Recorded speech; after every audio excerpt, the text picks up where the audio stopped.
Produced by Podcast Architects. You're listening to the Lead On podcast, where we discuss experiences in the armed forces while exploring lessons from military leaders. Howdy, everyone. Welcome to another edition of Lead On Lessons from Military Leaders. I'm joined once again this week with a former Army officer, Laura McKenna. This is actually part two of an earlier episode. Laura, good morning. It is morning for us on the West Coast. How are you today? I'm excellent, David. Good morning to you too. And I'm really excited. We are actually now on Mountain Time.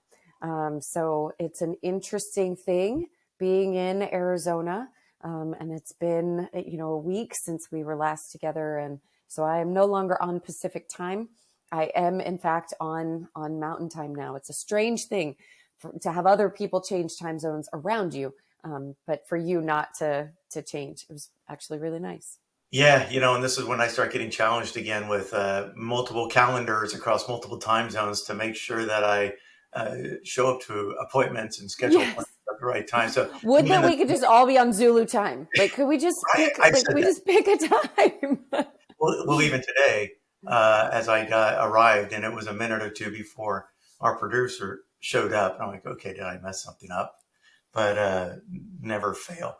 So, hey, thanks again for being here today. And as we talk about and further explore this leadership concept of and so often, it's funny, I oftentimes will comment when we hear military, especially military speakers, it could be a speaking event for 5 minutes or an hour.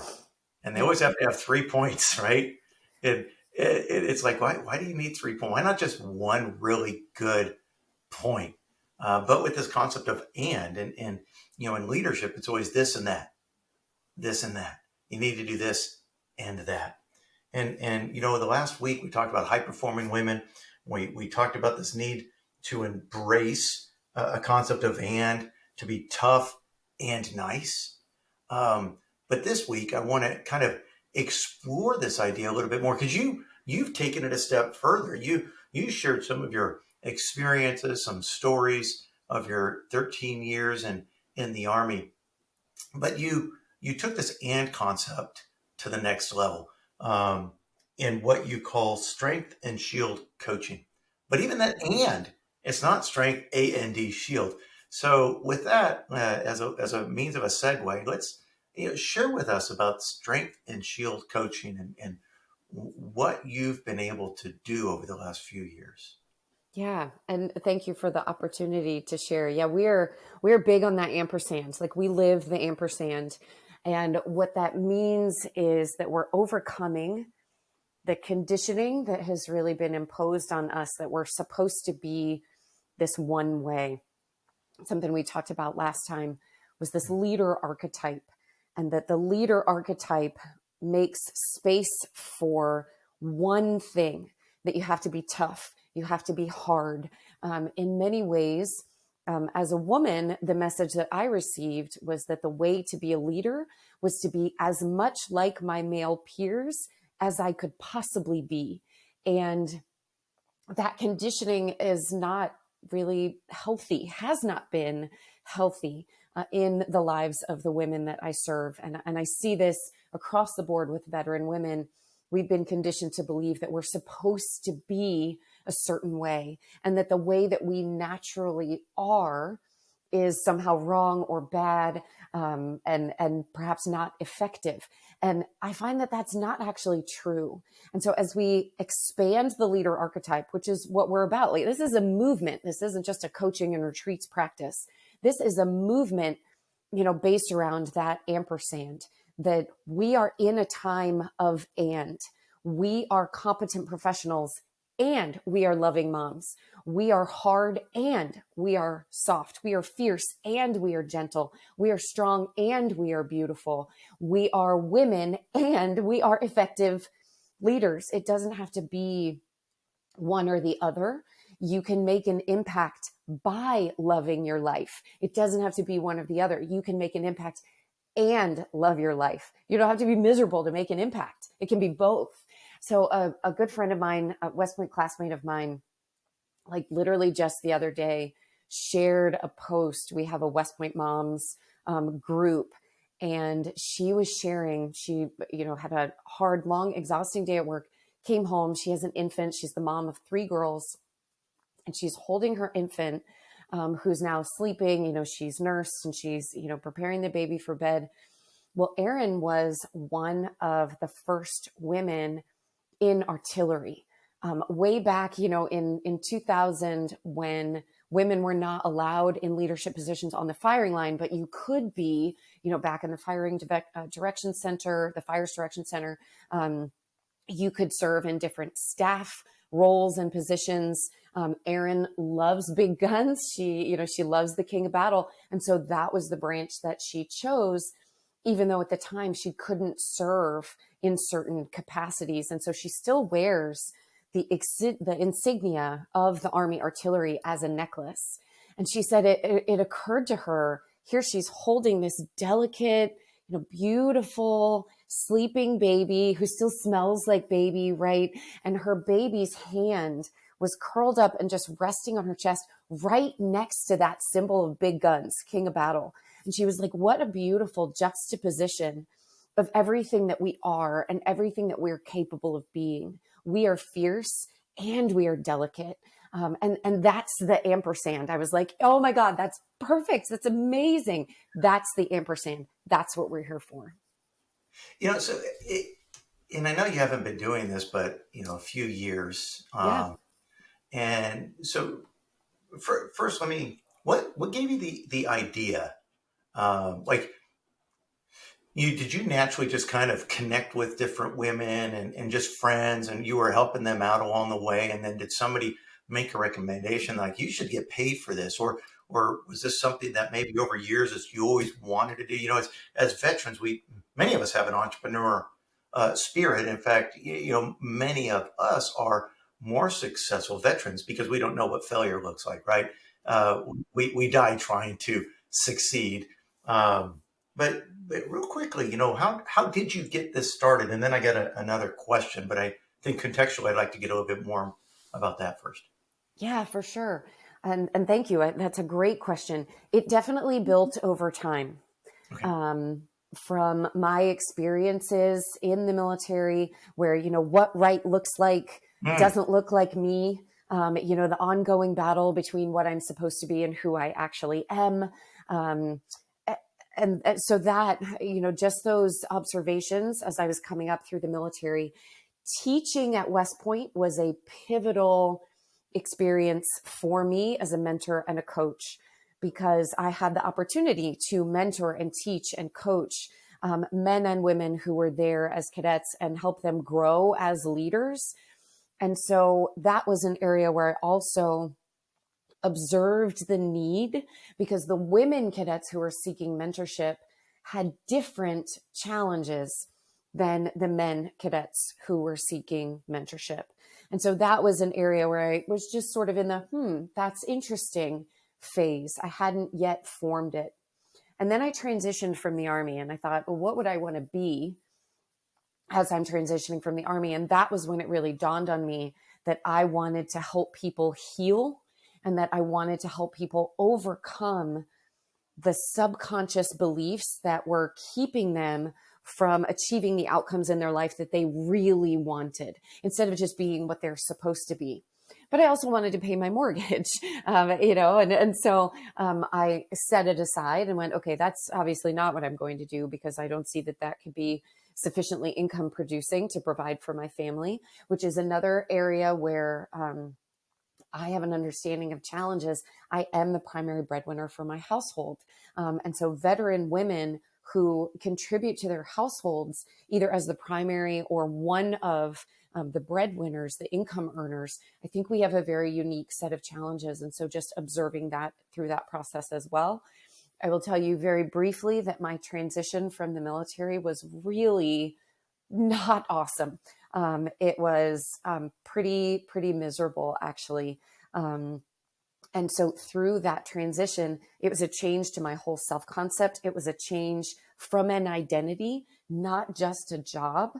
And so through that process, I had to learn about and then deliberately choose what I'm actually good at, what makes me happy, and what makes it possible for me to contribute in the best way and the way that is most meaningful to me. And so I started, really pursuing that. And that's how I ended up an executive coach for a company called Talentism, which also helped me to develop my skill as a coach. And then when we went into the pandemic and my work schedule changed, it made it possible for me to, hit play on, I wouldn't have called it a business model at the time because I didn't know what a business model was, but I had this idea, right? I had this thing, this burning passion in me that just wouldn't go away. When you've got something you keep thinking about and you can't stop thinking about it and you just can't make it go away. I perceived that as a nudge from the Holy Spirit that, hey, now is the time. Let's go ahead and launch this. And so I got started, and that's how I became, the owner, founder, and lead coach at Strength and Shield Coaching. Oh, that's fantastic. It's, yeah, that burning desire. I think we can all relate with that. What's interesting too, is you talk about it was a negative experience. Your transition out of the military was I've met people across the board who have a positive, negative, easy, hard, but yet all these experiences shape us, right? Yeah. And if not for, you can almost look back and see, if not for this experience, we may not be having this conversation today. You never know. Right. Exactly. So one of the questions that I have is you say the freedom to be yourself. How many people not how many people, do you experience people that it's almost like, it's like we feel we can be a certain way, but maybe this self-consciousness that you talked about, well, that's not the norm. Would you say what right looks like? I want to be this way, but that's not what right looks like. And so through what you provide, you allow people, you give them the freedom. We say authentic self. But I don't know, I'm just kind of curious. Do you encounter that it's almost like you're helping people that it's okay to be the person that in your mind you want to be? Or do you experience people's like, yeah, that you're right to not go that way. It really needs to, like, you're thinking wrongly. I don't know. I've never dove deeply into this, so hopefully I'm making sense. Yeah. So what I observe is that we have subconscious beliefs about ourselves and the world that create outcomes in our lives that aren't necessarily aligned. And by aligned, I mean that you are choosing, thinking, behaving, your habits are consistent with your values and the person you want to be, the person you think you are, your aspirational vision self, and the life that you actually want. So when there's consistency between, what you value and what you're actually doing, and how you're actually being, that's what I mean by alignment. And what I see in the veteran women that I work with is I see things like over-obligation, overwhelm, trying to do too much, and yet it never being enough, never feeling like you are enough, you're doing enough. I see it in resentment and burnout. I see it in them doing what they should instead of what they are called to do. And so I also want to be, really clear. We're not talking about like, someone's going to go off the reservation and, become, not income earning or not high performing or not driven, or, they're just going to kind of become, a hippie free spirit who, just sits and thinks all day. Like, no, I'm talking about staying the driven, purpose-driven person that you are, but pointing your grit in the direction of your purpose instead of pointing your tremendous mental toughness and capacity for grit in the direction of something that you wouldn't necessarily have chosen for yourself. And so, that's really what that looks like. And I can see that, especially as veterans, because we're so, we serve for whether it's, a few years to Mm, 30 years. Um, we're dedicated to the mission, yeah. that military mission. And oftentimes as leaders in the military, it's driven towards others, right? It's the mission, it's taking care of others, putting yourself last. And so part of that transition is accepting the fact that it's okay to actually, me and my family, even in my own transition, it was several years till I really realized, I never really put my family first. I may have earlier in my career, but as I moved up the leadership ladder, my family kind of went to the back seat, if not the trunk, and I was putting my family in the car with me. And so took, and it wasn't something to switch. It took time, and then then it's like it's okay to focus on what I want to do. Uh, yeah, that's good. That's really Yeah, good. because what you want to do is probably also using your natural talents and giftings. You're staying in your zone of genius.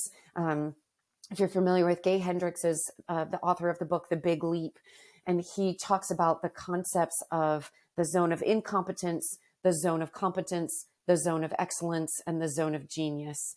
And high performing women are so good at being good at a whole number of different things. And so we live in our zone of excellence, or even we battle our way through our zone of competence. But what that means is that we're giving all of our energy to the stuff that we're pretty good at, when we could be devoting our energy to the stuff that is like world changing, game changing, and really aligned with our sense of purpose and our calling, where we're using those gifts and talents in a way that makes a huge impact in the world. Nobody ever made a huge impact in the world in their zone of competence. And they probably haven't made a huge impact in the world or in their families or in their communities in their zone of excellence. Zone of genius is where you are able to give the most. And so why would we even waste our time in a zone of excellence? And the reason is because that's what we should do. That's what we're supposed to do. So it is all about the ampersand. Like there's that ampersand again. It's about, I want to do what I want to do, which sounds selfish, but it's not, because by doing what you want to do and what you feel compelled and called to do, that you're really good at, that feels aligned for your values and your talents and your giftings and your passions, you are also and contributing to the world in the most optimal way possible, contributing in your family life, contributing to your community. Like everybody wins. Well, yeah, and contributing to the world, you get to define what that contribution looks like, right? If Yeah. it, sometimes contributing to the world could be being out there as a COO or CEO of a large organization, or it could also be being the best spouse, the best mom. The best mom. Yeah, for And sure. that contribution may be by extension through those. I mean, it's just, there's no walls, right? There's no barriers. So long as you're doing that in your life, and you're free to invest in that. Um, so, we're already coming up on I time. know. I'm sorry. We Uh, could talk for a very long no, time. I love no, chatting this is with you, great. No, David. absolutely. I'm just going to, sure.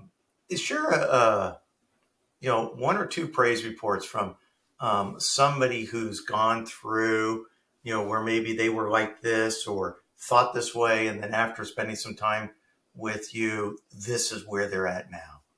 Yeah. So I'll share two very quickly. So one of my clients came to me actually for physical symptoms of burnout. Burnout manifests not just in mental and emotional ways, but also in your physiology, in your physical health. Dysfunctional stress over time eventually wears the body down. And so you'll end up with gut health issues. You'll end up with sleep issues. You'll end up with hormone imbalance and all sorts of that stuff. So this client came to me with those issues that, hey, I need help with some of the functional medicine stuff that you do. And as we explored, and I ran a hormone panel, and she did have a hormone imbalance. We looked at her gut microbiome, and she had a severe bacterial overgrowth in her gut. She had leaky gut. her cortisol levels were really low, which tells me that her adrenals were really struggling and that her hypothalamus pituitary adrenal axis were now struggling to meet the needs of the stresses that she was under for her body. And they needed some support. We needed to balance the systems of her body. The body is a system of systems. And we went to work on that. I designed customized protocols based on those functional lab test results. And so along with a work on alignment in her life, we dug into, okay, those subconscious programmed beliefs that are causing you to continue to over obligate, to continue to be overwhelmed and to have an overfull schedule and feel like you can't ever do or be enough. And we did both at the same time. And so now she is sleeping well again. She has a significantly improved relationship with her husband. She actually told me, and I have to tell you, it like brought me to tears, that I may have saved her marriage. And just the work that we did together helped her to be a more effective communicator, more loving and understanding, while also having healthier boundaries around her own space and her own needs. And that it really just across her whole life, her physical health, her mental and emotional health, her relational health, it has made her more effective at work. It's made her a better mom. And so that, she said, has really been a blessing. She's actually in my mastermind group now as well. And we are continuing to work together. She's come on one of my retreats.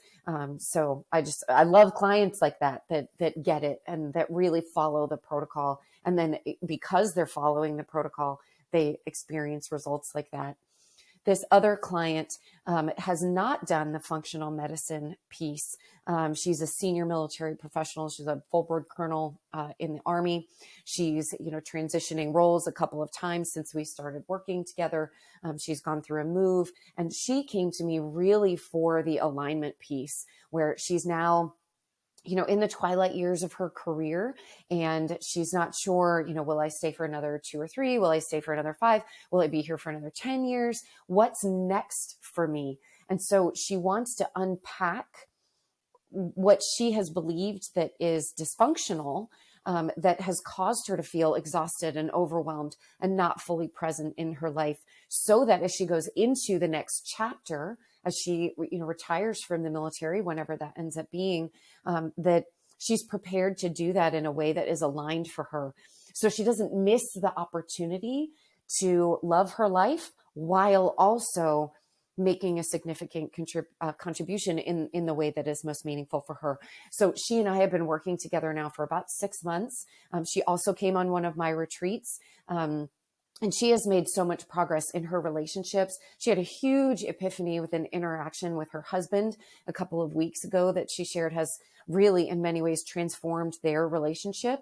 It has changed the way she's interacting with her children, which is making her feel better as a mom, and it's making her more effective as a mom.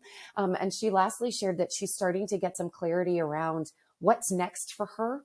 And she's understanding why she wasn't able to arrive at that clarity before. We're really unpacking like the things that she has believed, that she wasn't aware that she had believed, that were shaping her decisions and her behaviors. So just a huge transformation there too. I mean, that's so fulfilling for me to see relationships transformed, and especially for transitioning veterans. That is such a huge heart for me, because I had such a miserable transition, to be able to empower someone to have clarity around what they want, as they're transitioning, is super powerful. So that's what I do. It's clarity, community.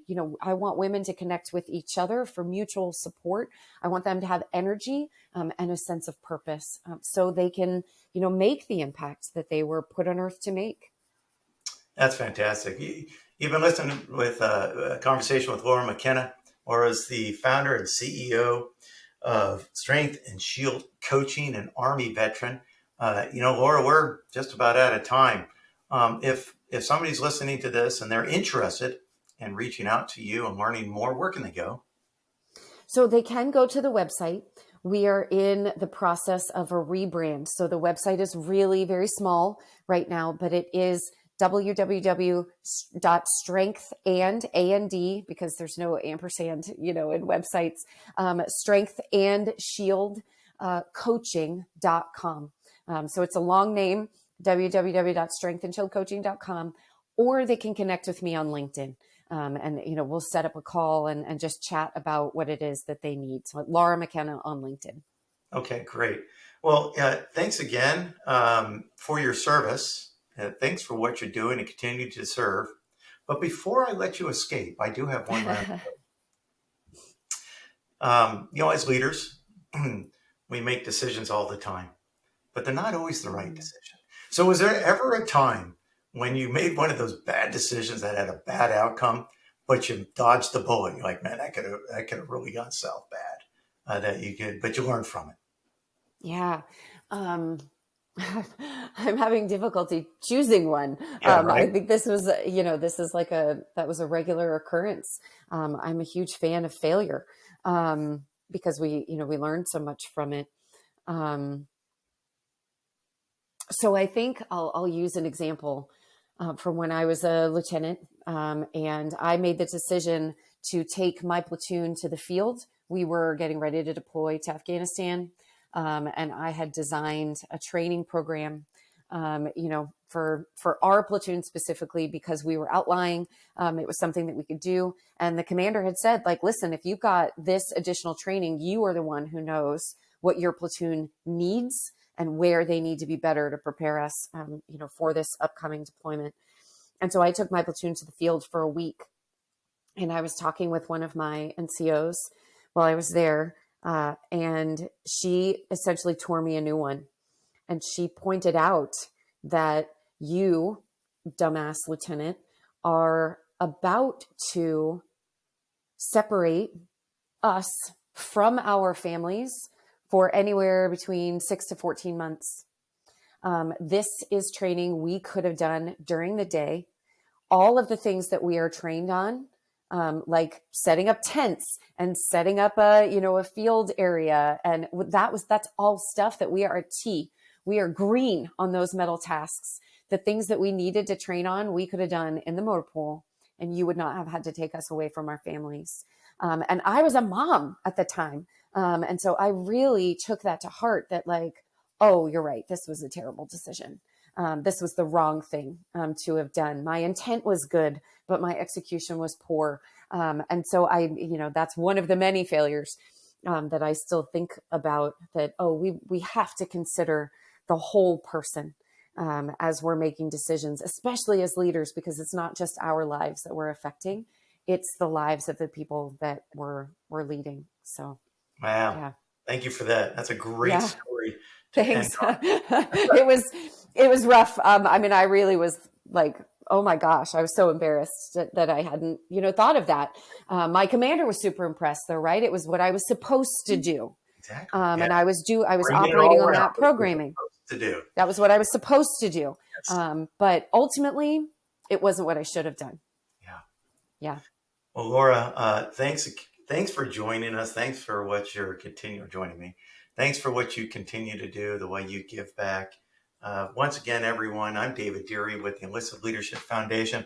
You've just heard part 2 with Laura McKenna, and about her Strength and Shield coaching business. You can learn more by going to wcubedstrengthandshieldcoaching.com and check out what she offers. Tune in next time. We drop this podcast every 2 weeks. I hope you are enjoying it. Go to our website, give some feedback. And again, thanks for what you do. If you serve, thanks for your service.